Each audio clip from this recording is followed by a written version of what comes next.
long-held vision has become reality in Baku.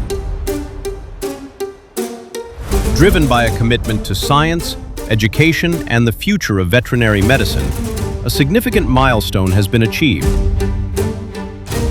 The Hasvet Faculty of Veterinary Medicine and Animal Hospital, established under the umbrella of Khazar University, has officially opened its doors. Every profession rises on the shoulders of those who believe in education. Sometimes it begins with a quiet thought in the mind of a teacher looking toward the future of their students.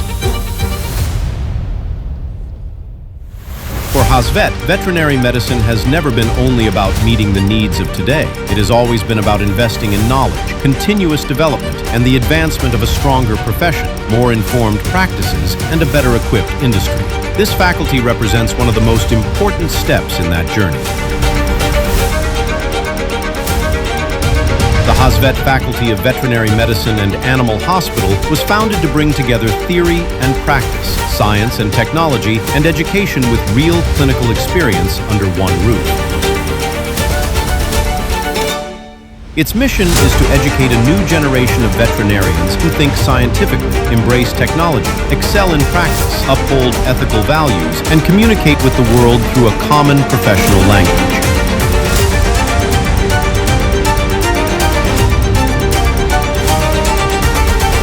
As it has in the past, does today, and will continue to do in the future, Hasvet remains by the side of veterinarians every step of the way. With this opening, we are proud to share the realization of a dream and our excitement for the contribution it will make to the future of veterinary medicine.